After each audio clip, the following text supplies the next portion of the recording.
All right, so the Philadelphia 76ers have been extremely busy so far throughout this offseason. Obviously, they acquired Paul George on a big time 4 year, $212 million contract. He was the most wanted free agent available on the market. So, really good for them to pick him up and have him on this roster alongside with Tyrese Maxey and Joel Embiid. And also, on top of that, they were able to re sign Kelly Oubre. So, it looks like they are prioritizing having really good two-way threats at the wing positions to try to counter Jaylen Brown and Jason Tatum. That's kind of a theme right now we're seeing from a lot of teams this offseason is prioritizing having really good defense out there on the wing. If you look at the New York Knicks, right, they made a big time trade sending out a bunch of draft picks to bring back Mikal Bridges, right, to get better from a defensive standpoint out there on the perimeter. So that was a big priority here for the 76ers.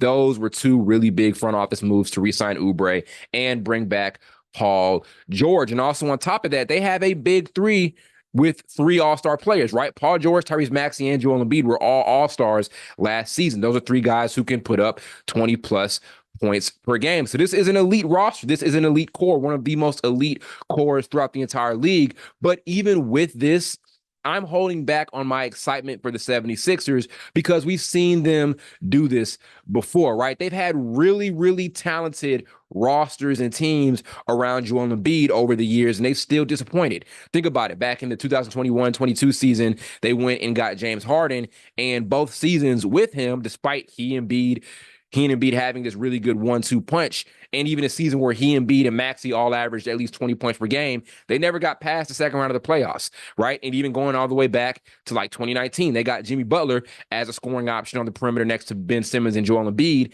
and still lost in the second round of the playoffs. So one thing we can never say, right, about this Sixers team is that they never put great guys around Embiid, because that's not the case. They have consistently put great options around Joel Embiid. Like I said, James Harden, Jimmy Butler, Ben Simmons, Tyrese Maxey.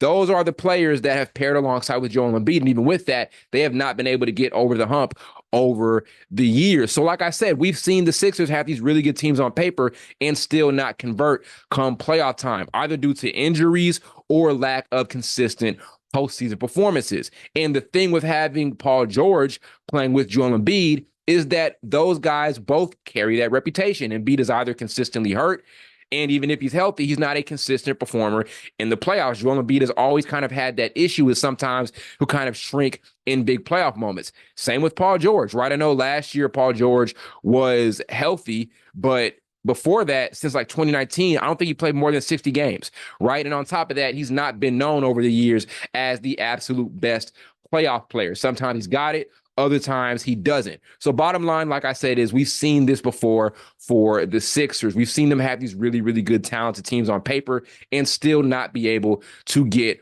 over the hump. I think generally Philly's front office has done a really, really good job of bringing guys onto this roster.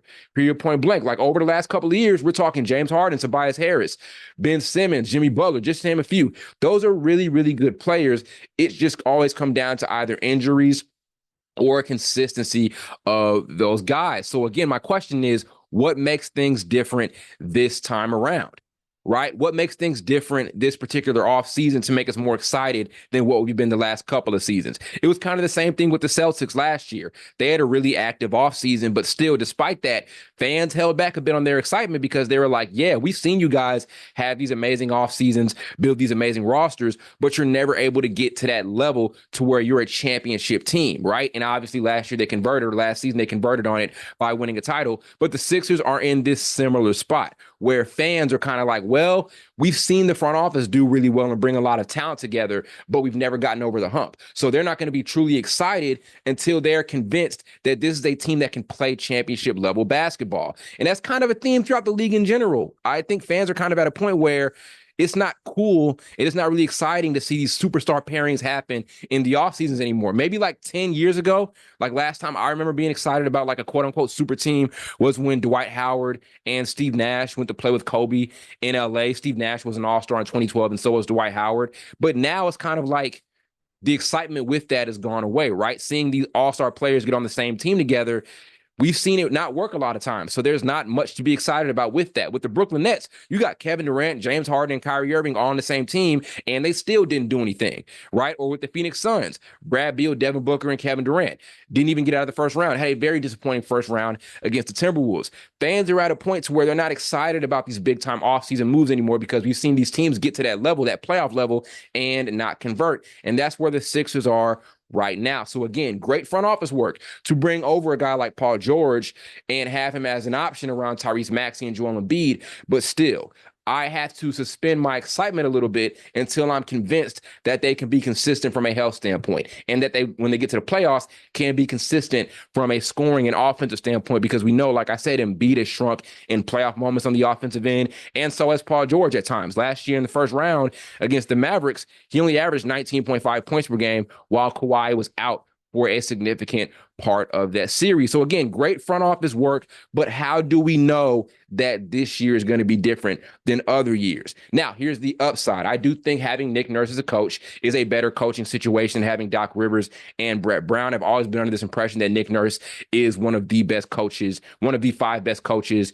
in the NBA, just as far as having a great basketball mind. So I think he can do a lot from a strategic standpoint to optimize this roster. So there is that upside, but still, as a fan, as someone who's seen the Sixers consistently disappoint, this isn't enough really to impress me and convince me that things are going to be different relative to other years where they've had a lot of talented players around Joel Embiid. So we'll see what they end up doing. Best of luck to them. But it's going to come down to consistency and health for this team. And again, the guy they brought in Paul George, having him alongside with Joel Embiid, consistency and health has been an issue with him, as it has been an issue with Joel Embiid. So we'll see how they end up converting. Let's see if they make any other moves throughout this offseason. But we'll see. You know, there's still a lot of questions in the air right now for this Sixers team. Good to have Paul George in a new environment. Good to have Embiid have another really good offensive option around him. But again, this is their window to convert on trying to get over the hump.